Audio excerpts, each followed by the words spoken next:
As you might expect, the debate brought thousands of people together, even as they remain divided on which candidate came out on top. In San Francisco, big crowds at watch parties organized by the Democratic and the Republican parties.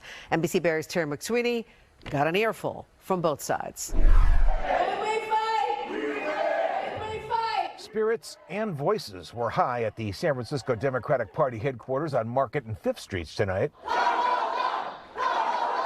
A standing room only crowd packed the former site of Nordstrom Rack, and what the people heard from Vice President Harris seemed to fit.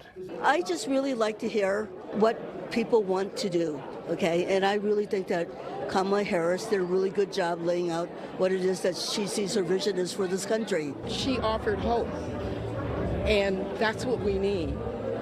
We don't have a structured middle class right now, and people need help. Now, over in the Haight-Ashbury tonight, an event very similar, but also really quite the opposite. A lot of cheering and enthusiasm, but that was for Donald Trump.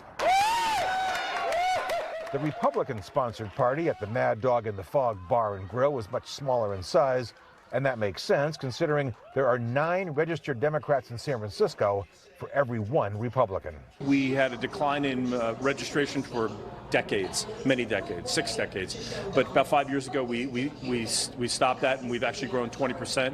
People here looking to the former president for change. It wouldn't be here if I didn't agree with the policies. I think we've seen the policies of the prior administration, and it hasn't exactly been the best. The candidates hoping to sway voters in the swing states. We asked NBC Bay Area political analyst Larry Gersten how he would score this 90-minute battle, and he used a boxing analogy.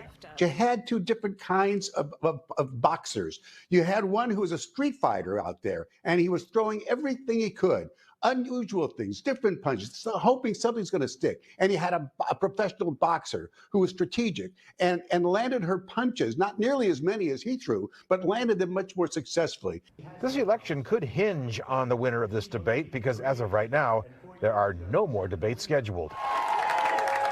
In San Francisco, Terry McSweeney, NBC Bay Area News. Now, Election Day less than 2 months away. You can stay with us for our latest on air and online, all about the election. Tonight's debate is the top story on our website, so you can go to NBCBay.com if you want to see more analysis, including the 5 key takeaways from Philadelphia.